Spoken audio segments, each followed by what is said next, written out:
I spent my life patching security loopholes, thinking my walls could keep the wolves out. I never realized the worst vulnerabilities are the ones you carry in your own blood.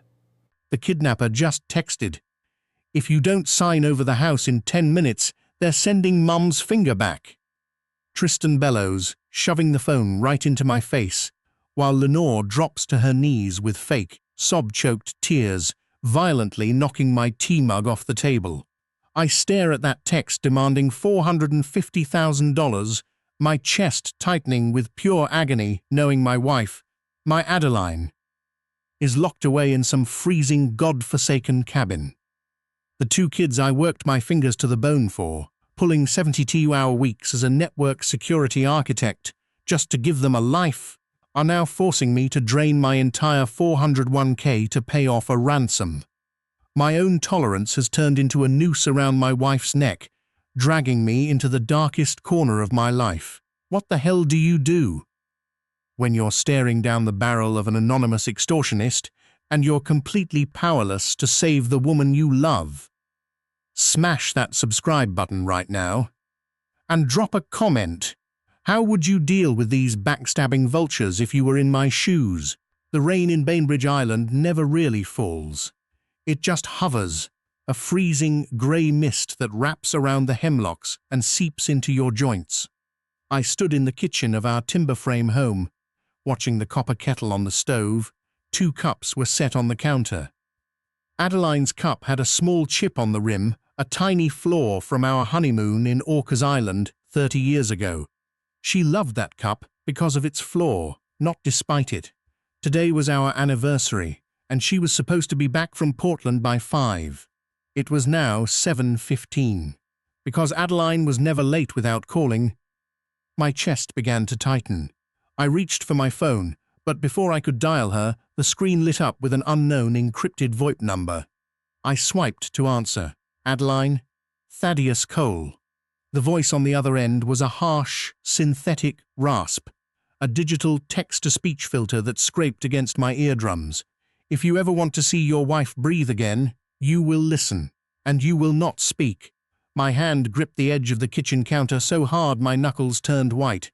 Who is this? Where is Adeline? Silence, the robotic voice spat. We have her.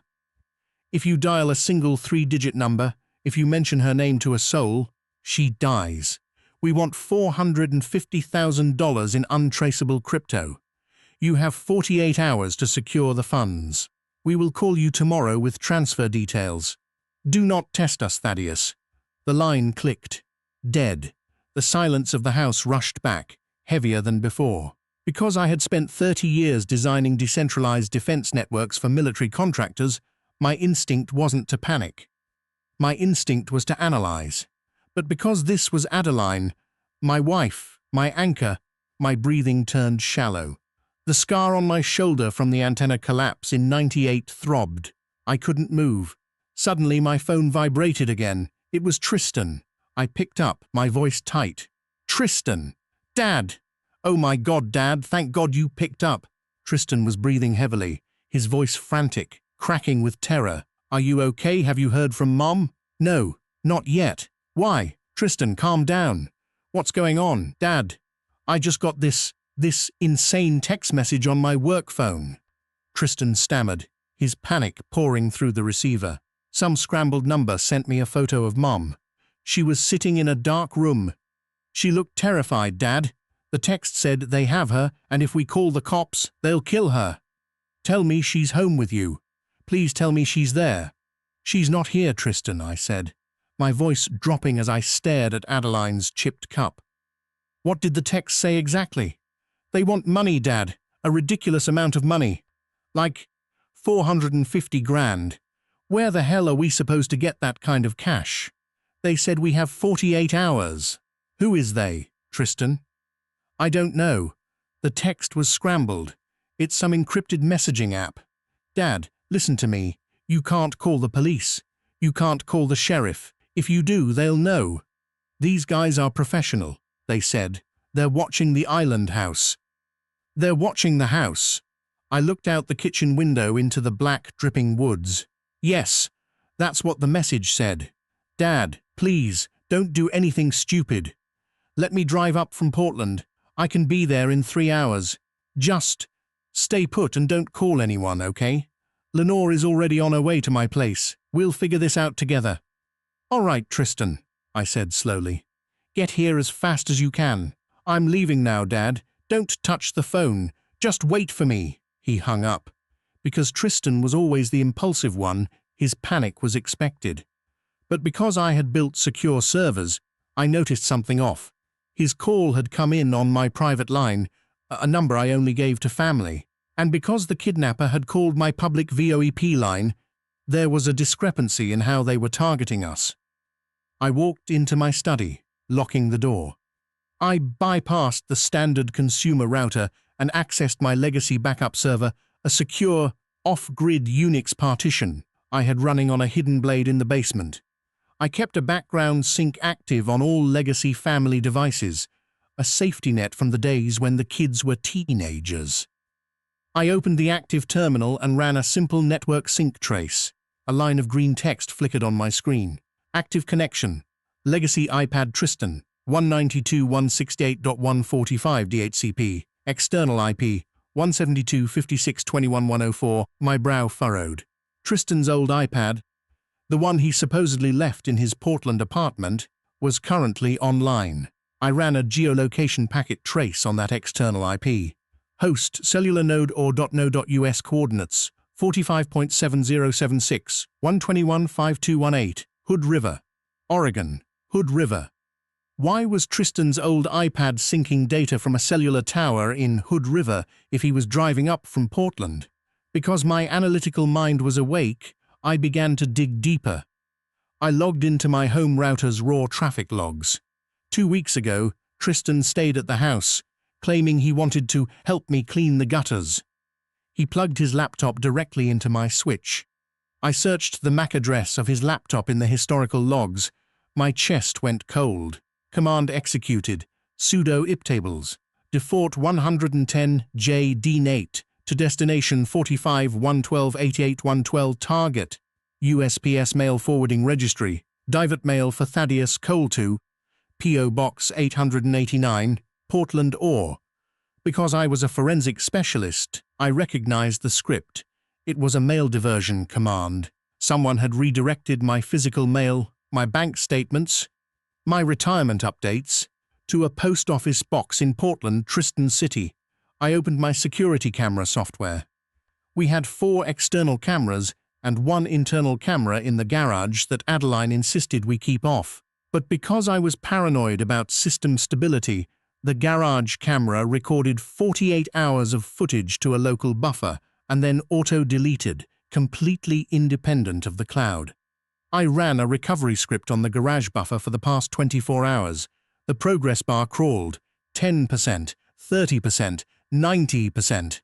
A video file appeared. Timestamp, yesterday 4:12 p.m. I clicked play. The camera angle was high, looking down at our dusty workbench. Adeline was standing there, holding her winter coat. She looked confused, her eyes wide with worry. And then, Lenore walked into the frame. She was holding a smartphone, pointing the camera directly at Adeline's face.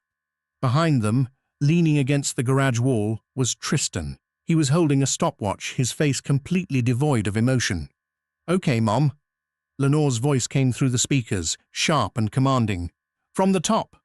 Remember, Thaddeus is in danger. If you don't read the script exactly like we wrote it, those military guys will find him. You have to sound terrified. You have to tell him to sell the Bainbridge house. It's the only way to save him." Adeline swallowed hard, clutching her chest. But, Thaddeus said he secured the networks. Why would they come after him now?" "Because he made a mistake, Mom," Tristan snapped, his voice cold as ice. "He's 62. He's getting sloppy. They found his old servers now. Read the paper. We're running out of time." Adeline looked down at a sheet of paper in her hands. Her voice started to break. "Thaddeus, please, if you're listening, they have me. You have to sell the house. You have to give them the money." Tristan clicked his stopwatch. "Perfect. That's 30 seconds. Send it to the burner phone, Lenore." I sat in the dark of my study, the green light of the monitor washing over my face. The grey Seattle rain continued to beat against the glass. My own children had staged the kidnapping of my wife to steal my life's work, and then my phone rang again. It was Tristan, I answered, my voice dead, hollow and cold. Tristan. Dad, I'm on the highway, he gasped, his fake panic dialing up to 10. Did the kidnappers call again? Have they sent any more threats? The rain kept drumming on the skylight, a relentless, hollow tapping that echoed the heavy pounding in my chest. Because my kids had turned my wife into a hostage, my survival instinct took over.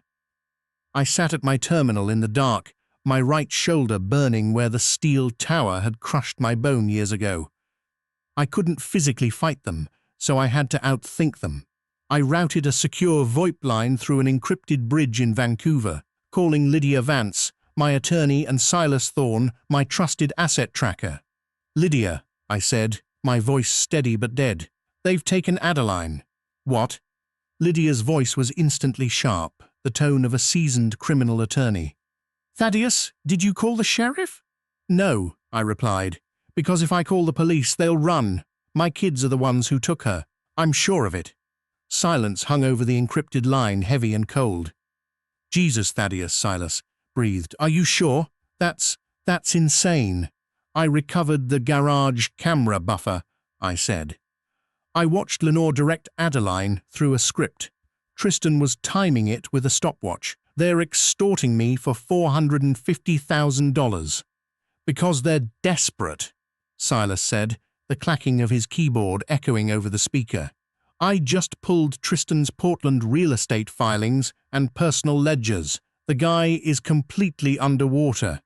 He took out $3 million in short-term commercial loans that went belly up, and he owes $350,000 to Rory Blackstone.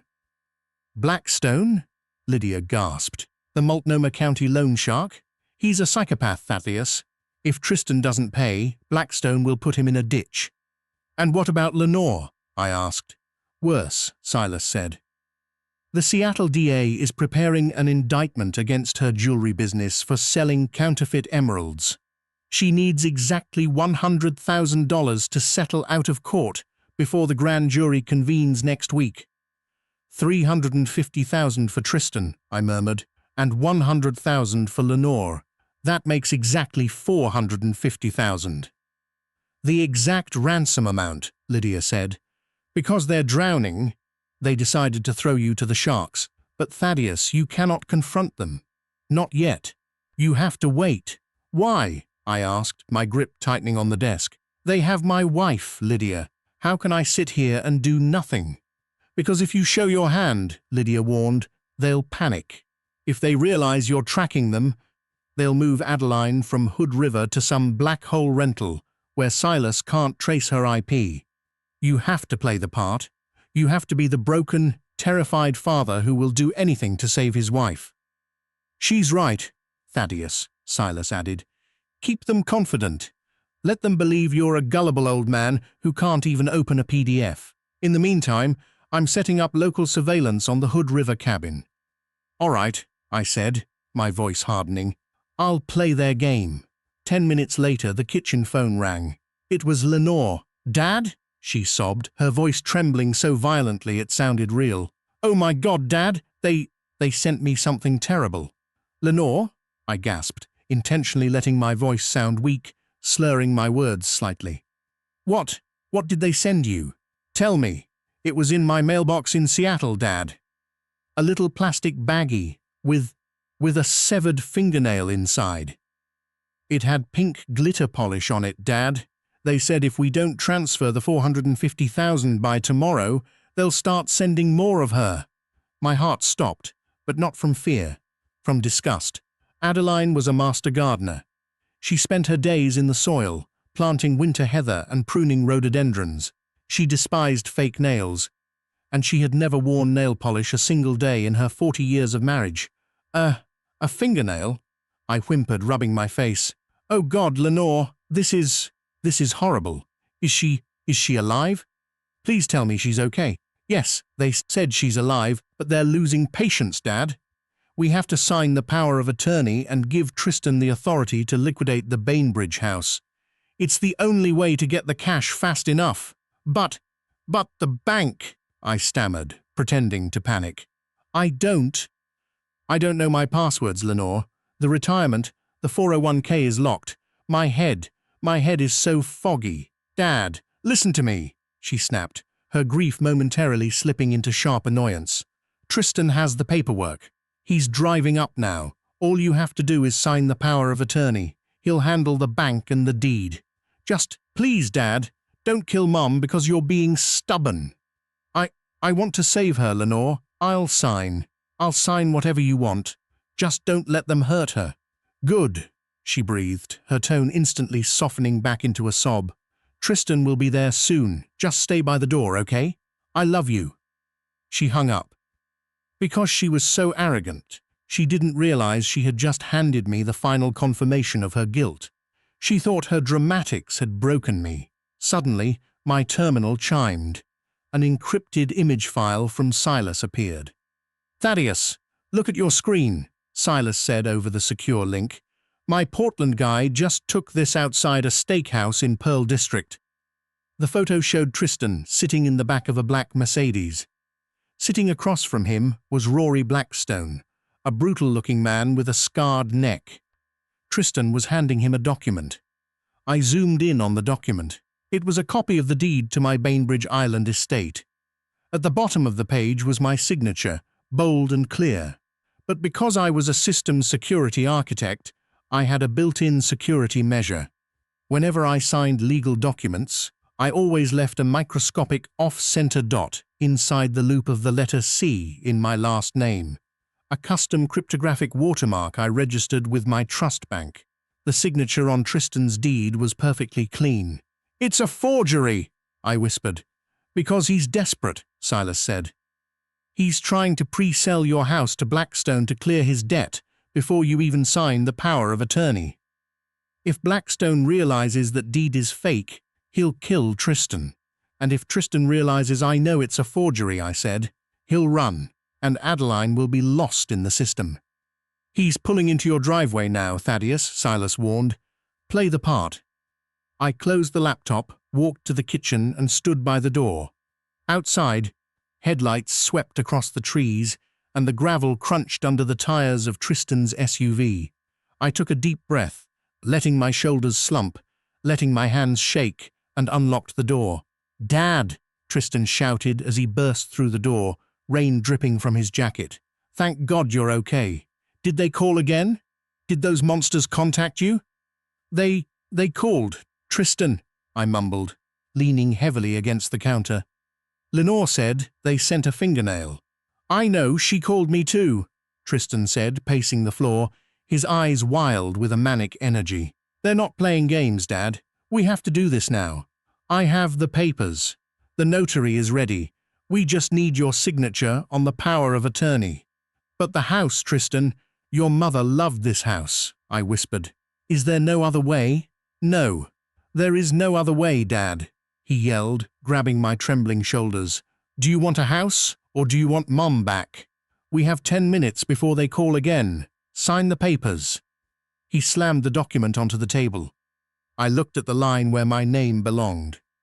The pen felt heavy in my hand. Because he was so confident in his lie, he didn't see the silent fury in my eyes. I raised the pen, my hand shaking violently, and looked up at my son. The wet gravel in the driveway crunched under the tires of Tristan's SUV, cutting through the heavy hum of the Bainbridge Island rain. Because I had spent the last 2 hours analyzing their digital footprints, my mind was cold and clear. But because my own flesh and blood were the ones holding the scalpel, every beat of my heart felt like a blunt needle. The front door rattled open. Tristan burst in first, dripping wet. Behind him came Lenore, clutching her purse, and a woman in grey carrying a leather folio. Melinda Cross, the notary. Dad! Thank God! Tristan exhaled, marching straight into the kitchen. The notary is here. We had to pay her triple to make the drive out from Seattle, but she's licensed and ready to stamp the POA. Mr. Cole, Melinda Cross said, her voice professional and devoid of warmth. I'm Melinda. I'm here to witness and notarize the immediate delegation of your fiduciary authority. A notary, I muttered, letting my shoulders sag, injecting a frail rattle into my voice. So soon? I thought we had more time. Adeline's garden. Her tools are still in the garage. We don't have time to think, Dad, Lenore cried out. Her eyes welled with perfectly manufactured tears as she threw herself into the chair opposite me. She grabbed my hand. The kidnappers called me again on the bridge. They said, if we don't upload the signed deed and the wire authorization by tonight, they're going to send something we can't put back. They said that, I whispered, looking at Adeline's chipped cup. How could they? Your mother has never hurt a soul. Who are these people, Lenore? We don't know, Dad. They're monsters. Lenore sobbed, squeezing my hand. They don't care about her life. They only care about the cash. Yes, Dad. It's real. Look. Tristan pulled out his phone, shoving the screen 6 inches from my face. It was a heavily compressed 5-second clip of Adeline sitting on a folding chair in a wood-panelled room. The lighting was dim, casting long, gaunt shadows across her face. Thaddeus. Adeline's voice cracked through the tiny phone speaker, tight with raw panic. Please, do what they say. Sell the island house. Give them the money. They told me they know about the kids. They'll kill us all. The video cut to black. See? Tristan hissed, slamming his fist onto the table, rattling Adeline's chipped cup. They're destroying her, Dad. Every hour we waste debating the economics of this house is an hour she spends in hell. But the house is worth $2.5 million, Tristan, I stammered, letting my right hand shake violently. And the $300,000 from my 401k, that's everything I have left to take care of her. The money doesn't matter if she's dead. Lenore wailed, dropping to her knees on the hardwood floor, burying her face in my lap. Please, Dad, I'm begging you. Just sign the power of attorney. Tristan will take the deed to the escrow office tonight. We can wire the money by tomorrow morning. If you don't, I won't survive this. I can't live knowing we let her die for a piece of real estate. Mr. Cole, Melinda Cross said, opening her folio and sliding a 3-page legal document in front of me. This is a durable, unconditional power of attorney.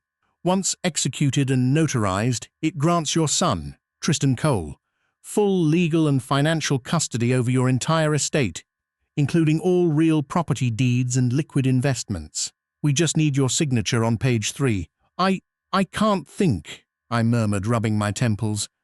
The rain, it's so loud, my head, it feels like it's full of static. Don't do this, Dad, don't slip away now. Tristan grabbed my right wrist, forcing a heavy pen into my hand. We need you focused. Just sign the damn line. Cornelius, sign it. Tristan, please, I whispered, my voice cracked and dry. My shoulder. The pain, it's flaring up. I don't care about your shoulder, Dad. Sign the paper. Tristan's eyes were wild, the manic desperation of a trader who knew his loan shark was waiting at the gate. We need this witnessed and stamped immediately, Mr. Cole, Melinda Cross urged, her pen tapping impatiently. The legal validity of this emergency transfer depends on your immediate voluntary consent. I can't hold the pen, Tristan, I said, my voice dropping into a weak wheeze. My hand, it's too stiff. Just try. Tristan roared, leaning over me, his breath hot against my cheek. Just scribble it. Melinda will notarize it even if it's a mess. Right, Melinda. As long as I can verify the intent, a mark is legally binding. Melinda nodded. There! Hear that? Tristan shoved my hand toward the paper. Just sign it, Dad, sign it! I let my hand shake violently, a sudden spasm that knocked the pen out of my fingers. It rolled across the table, clattered over the edge, and fell onto the floor, rolling under the refrigerator. Damn it, Dad! Tristan yelled, dropping to his knees, scraping his knuckles. Look what you did! You're ruining everything! I'm so sorry, Tristan, I stammered, holding my hands up. My hand, it just jumped. The tremors, they are getting worse with the stress. Stress? You think you're stressed? Tristan snarled, kicking a kitchen stool. Mom is sitting in a cage, And you're dropping pens. Pick it up. I can't reach it under there, son, I wheezed. My back. You know my back. Unbelievable, Tristan growled, reaching under the fridge. As Tristan scrambled, I sat back in the chair. I slowly straightened my spine. My shoulders broadened. My right hand stopped shaking. It rested flat, solid, and completely motionless on the legal document. I looked at Lenore, who was still kneeling by my leg, her fake tears drying instantly as she stared up at me, her eyes widening in sudden icy confusion. Tristan stood up, holding the dusty pen. Here, now do it. He froze. You're not driving to Portland tonight, Tristan, I said, my voice calm, deep, and absolutely steady. Tristan took a step back, his phone clutched in his hand. Dad, what are you talking about? Your hand, you're not shaking. And your wife's fingernails don't have pink glitter on them, Lenore, I added, looking down at my daughter. Because she has been a gardener for 40 years, and she would rather die than wear synthetic lacquer. Dad, Lenore whispered, her voice cracking for real this time. What did you say? Melinda Cross looked between us, her hand moving toward her bag. Mr. Cole, if this isn't voluntary. Shut up, Melinda, I said, not even looking at her. You're getting $10,000 from Tristan's Portland account to stamp a fraudulent deed. That's a Class C felony in the state of Washington, and because it involves elder exploitation, you're looking at a mandatory 5 years. This is ridiculous, Melinda gasped, her face turning grey as she snapped her folio shut. I am leaving. Don't move, Melinda, I said, because if you walk out that door, my attorney Lydia Vance will file a direct report with the state licensing board before you hit the bridge. Tristan's jaw worked, his eyes darting toward the window. You think you're so smart, don't you? You think you can audit us like your old security clients? You don't know anything. We have Mom. Those guys are ruthless. They'll kill her. There are no guys, Tristan, I said, rising from the table, standing a full head taller than him. There is only you, your sister, and a cheap cellular router in Hood River. Tristan's face went from pale to a deep, dark crimson. His chest heaved as his arrogance turned into a wild, cornered panic. He pulled his phone from his pocket, his thumb smashing against the screen. You think we're bluffing? He screamed, his voice echoing off the timber beams of my home. The kidnapper just texted, if you don't sign over the house in 10 minutes, they're sending Mum's finger back. Tristan's chest was heaving, his thumb hovering over the screen like a detonator. I'm not playing around, Dad. You sign that paper now, or Mum pays the price. Because I knew he was bluffing about the actual threat of violence, I felt a sickening urge to laugh. But because I had to keep Adeline safe, I had to keep playing the broken fool. I slumped into the chair, letting the pen hover over the signature line. Okay, I whispered, my voice cracking on cue. Okay, Tristan, I'll sign. Just don't let them hurt her. Finally, Tristan hissed, shoving the paper closer. I told you we didn't have time for a debate. I lowered the pen. My hand shook violently, but as the nib touched the textured stock, my muscles went rigid. I signed my name, Thaddeus Cole, making sure the strokes looked rushed and messy. But more importantly, I deliberately omitted the microdot inside the loop of the C. It was a dead signature. Because New England Trust had my official watermark on file, this document was nothing more than scrap paper. There, I gasped, throwing the pen onto the table. It's done, but because I signed it, Tristan, I want a guarantee. I want your mother back. Tristan snatched the paper, staring at the signature with wide, greedy eyes. Yeah, of course, we'll handle it. Lenore and I will make the call. No, I said, my voice hardening just enough to sound desperate. I want to see her. I don't trust these people to just let her go in Seattle. Because you have the PUA now, you have the power to negotiate. Tell them I will only authorize the wire once I see her alive. We do the exchange at the old timber dock in Hood River. Sometime tomorrow morning, when the fog is thick. Tristan hesitated, his mind likely running the math on his Portland debt deadline. Hood River? Why the hell would they agree to that? It's 3 hours away. Because it's isolated, I pleaded, grabbing his sleeve. It's right on the state line. If they want the money, they'll do it. Tell them it's the only way, Tristan. Tristan looked at Lenore, who gave a sharp, subtle nod. She was probably thinking about her $100,000 court settlement. He's right, Tristan, she whispered.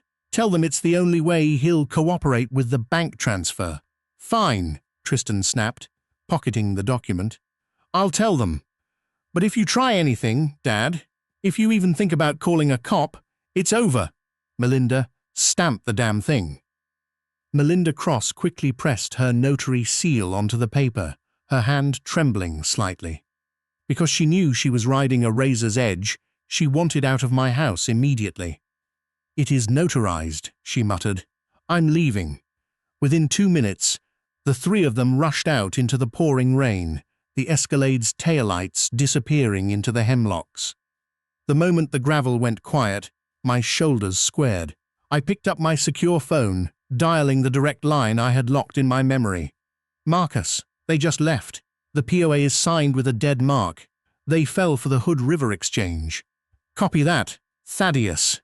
Special Agent Marcus Ross of the FBI's Elder Justice Initiative replied. We've been monitoring the cell tower pings. We're moving in. Lydia and Silas are already with me. We'll be at your place in 10 minutes.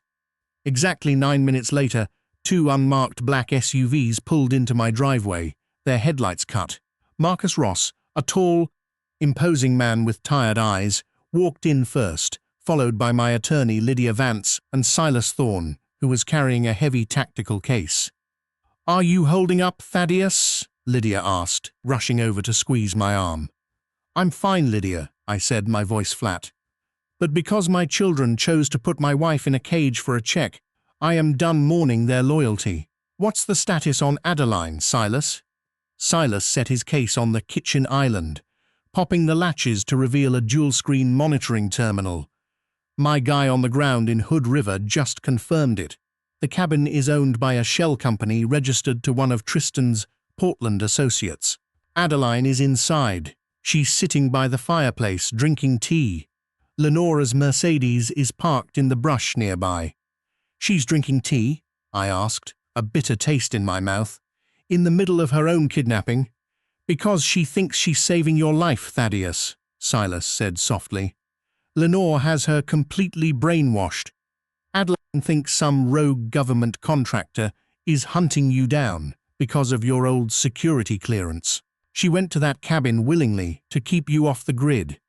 She has no idea her own children are using her to extort you.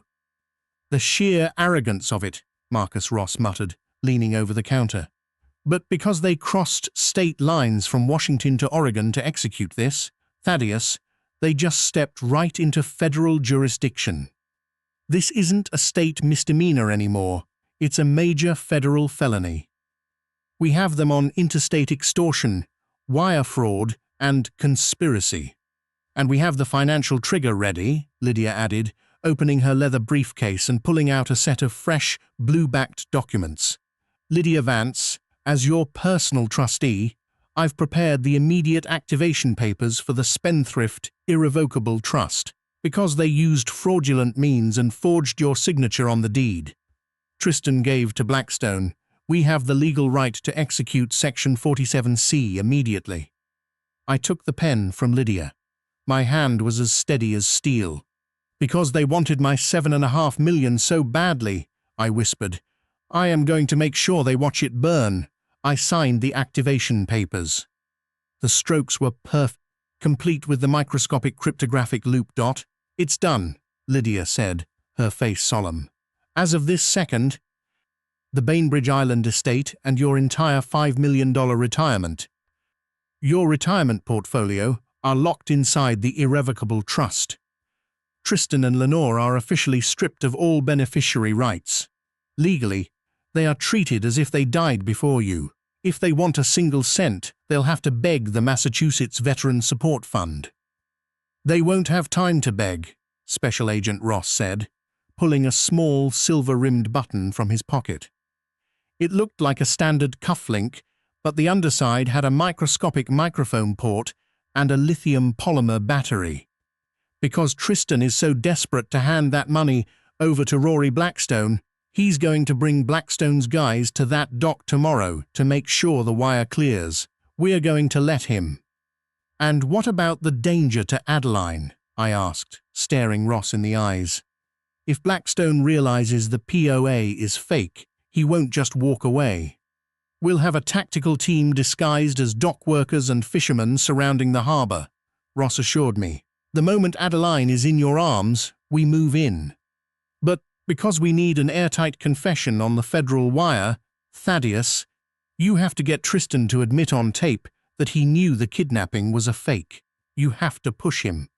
He's arrogant, Marcus, I said, a cold smile creeping onto my face. Because he thinks he's smarter than his old man, he won't be able to resist bragging about how he outsmarted me. I know exactly how to make him talk. Ross nodded, reaching over to pin the silver cufflink to my shirt sleeve. Lydia, get the trust documents registered with the federal court. Silas, maintain the feed on the Hood River cabin. Thaddeus, get some rest. Tomorrow is going to be a long day. I stood by the window, watching the rain wash over the dark hemlocks. Because my children had built a tomb to rob, they were about to find out that the gates of the fortress were closed forever. Ross checked the signal on his receiver, the blue light blinking in the dark of my study. The mic is live, Thaddeus. Everything is set. Tomorrow they walk into a federal trap sealed from the outside. The fog on the Columbia River crawled over the planks of the Hood River pier. Because the rain had stopped, the silence was absolute. I stood at the end of the dock, my hands in my coat, my shoulder throbbing from my accident. Is the feed clear, Silas? I whispered. Loud and clear, Thaddeus. Silas Thorne's voice cracked in my ear. Federal tactical units are positioned in the tree line. Special Agent Ross has the perimeter sealed. The second they show, we've got them. And Adeline, is she with them? I asked. Lenore's Mercedes just cleared the bridge, Silas said. She's got your wife in the passenger seat. Tristan is walking your way now. Be ready. Because I had spent my life analyzing system vulnerabilities, I knew Tristan's arrogance would make him walk right into the open. And there he was, emerging from the grey mist, carrying a slim folder.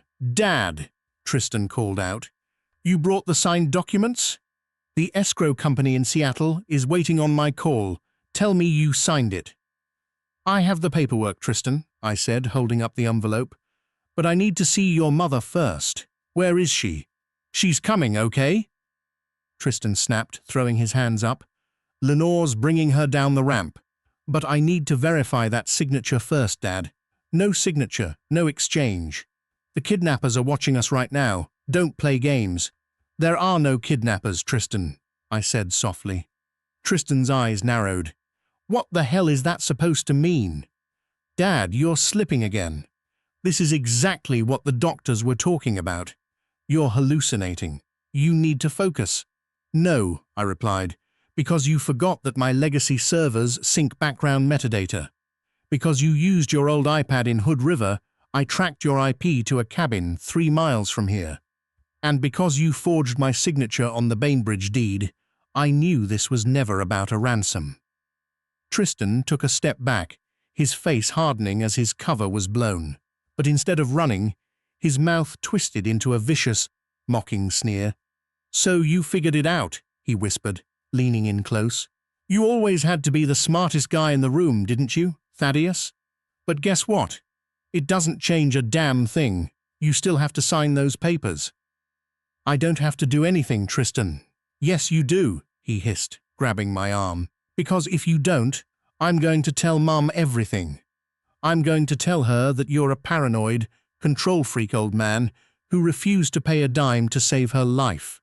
I'll make sure she never looks at you again. You'll die alone. Tristan, stop it. Lenore's voice pierced the fog. She was walking down the wooden ramp, guiding Adeline by the elbow. Adeline looked exhausted, her hair damp, her eyes wide with terror. Thaddeus, Adeline cried, breaking away from Lenore. She ran toward me, throwing her arms around my neck. Oh my God, Thaddeus! Are you okay? They said, they said some military company was hunting you down. They said they were going to kill you if I didn't hide. Is it over? Are we safe? I'm fine, Adeline, I whispered, holding her tight, my heart breaking as her tears soaked into my collar. You're safe now. I've got you. Nobody is hunting me. Did you give them the money? Adeline sobbed, looking back at Tristan and Lenore. Did they let us go? Why are you all here? They're not letting anyone go, Mum, Tristan said, stepping forward. Because Dad decided to play hero. He's refusing to sign the Bainbridge deed. He's putting his precious house over your life. He doesn't care about you. Thaddeus? Adeline looked at me, her eyes darting between us. What is he talking about? What house? Tell her, Dad, Lenore chimed in, crossing her arms. Tell her how you'd rather keep your retirement millions than save your own wife from a cage. Go ahead, tell her. There was no cage, Adeline, I said, my voice dead and steady. I pulled my phone from my pocket and pressed play on a recorded audio file. Tristan's voice blared through the speaker. Rory, it's Tristan. I've got the Bainbridge deed ready. Just give me 48 hours to clear the notary. Once the old man signs, the house is yours. My debt is wiped, right? Adeline froze. She looked at the phone, then at Tristan. Tristan, what is that? Who is Rory? Why are you selling the house? That's just business, Mum, Tristan shouted, waving his arms. Don't listen to him. He's manipulating the audio. He's an IT guy. He can fake anything. He's trying to turn you against me. Then explain this, Lenore, I said, swiping the screen to play a video. It was the recovered garage footage. Lenore's voice came through. From the top, Mum. You have to sound terrified. You have to tell him to sell the Bainbridge house. It's the only way to save him. Go. Adeline took a step back, her hands flying to her mouth. She looked at Lenore, her eyes wide with betrayal. Lenore, you said your father was being hunted. You said we had to hide. You set this up. Mom, listen to me. Lenore stammered. You lied to me, Adeline shrieked, her voice cracking in the cold air. My own children. You used my love for your father to steal from us. How could you? We had to, Mom, Tristan roared, his composure completely shattering. We're drowning. I owe 350 grand to a loan shark who will put a bullet in my head, and Lenore is facing jail time. Do you want us dead? Do you want us in prison? It's just a house. The old man has millions sitting in his accounts that he won't even touch. He owes us this. I owe you nothing, I said, my voice quiet but cutting through the wind like a steel blade. Because I gave you my life, my labor, and my trust. And you chose to sell your mother's safety to pay for your own greed. You are finished. Well, you don't have a choice anymore, old man, Tristan snarled, pulling a document from his jacket. We have the signed Poa Melinda stamped. Even if it's contested, it'll take months in court. I'll liquidate the accounts before the judge even reads the file. You lose. Melinda Cross is currently in the back of a police cruiser on the Seattle Bridge, Tristan. A new voice boomed from the fog. Special Agent Marcus Ross stepped out of the mist, his badge shining. Behind him, 4 tactical FBI agents moved in, weapons drawn. Federal agents! Put your hands on your head! Do it now! Ross commanded. Tristan spun around, but 2 agents blocked his path. This is a family matter. You can't arrest us for this. Dad, tell them. It became a federal matter the moment you initiated an interstate extortion scheme using cellular towers, Special Agent Ross said, stepping forward. He slapped heavy handcuffs onto Tristan's wrists, and liability for elder financial abuse carries 10 years without bail. Let's go. Dad, please. Lenore screamed as an agent forced her arms behind her back.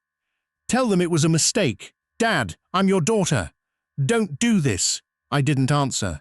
I didn't look at them as they were marched up the wooden ramp, their cries fading into the heavy fog. Adeline collapsed against my chest, her shoulders shaking violently as she wept. I wrapped my arms around her, holding her tight, staring out at the empty grey river. Because we had protected them from every failure, they had never learned the weight of consequences, and because they believed our love was a resource to be mined, they had dug their own graves. If you are a parent, hear my advice. Love your children fiercely, but never let your love blind you to their character. Build your boundaries out of steel, because when the storm comes, those boundaries are the only thing that will keep your family from drowning. Thank you for standing with me. If you believe in justice, please subscribe to my channel. Leave a comment with your thoughts on how I handled my kids, and help me share this warning with families everywhere. Keep your network secure and your eyes wide open.